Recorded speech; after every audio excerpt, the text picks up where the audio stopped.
Is 8:13 now.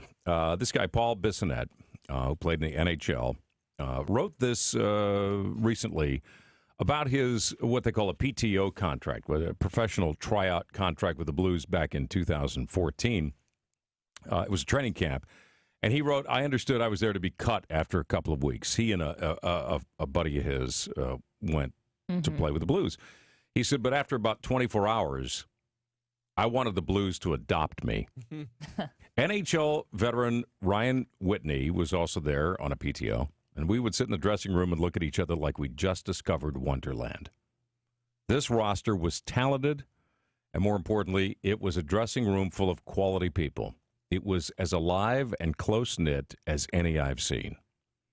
As the Blues prepare to play Dallas in the second round of the Stanley Cup playoffs, I can't help but think back on that 2-week stint with the team back in 2014, one of my more fun times of my 11-year pro career.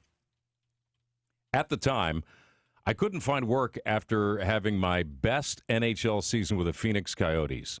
Tough guys had fallen out of style, and no one was hiring. When Blues general manager Doug Armstrong called, it lifted my spirits. He made it clear that he just wanted to add a couple of veterans to help keep the mood light in training camp.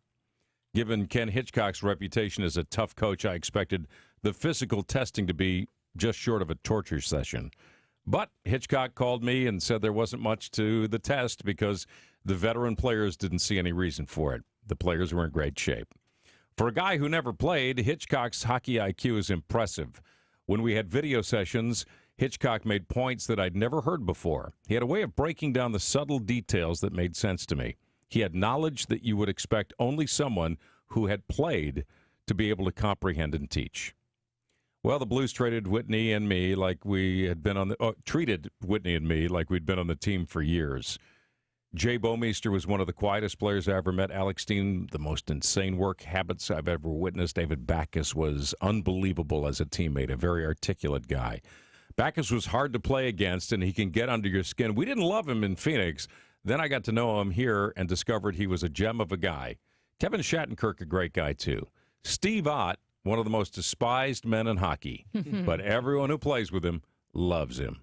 When I was in Phoenix, St. Louis forward Ryan Reeves and I were paid to hate each other.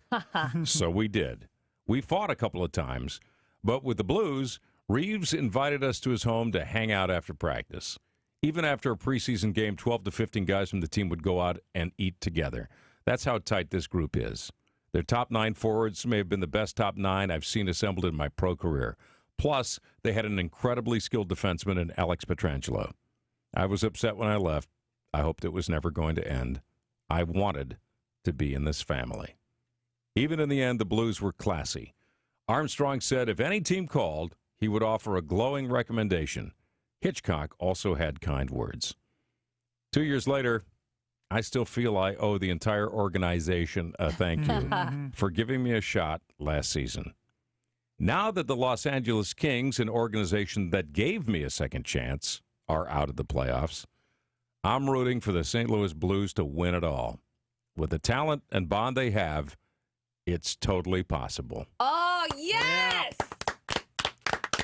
Man, that makes me feel better than I already do about this team. Really. Great piece. Go Blues. The music you hear on Y98 is brought to you by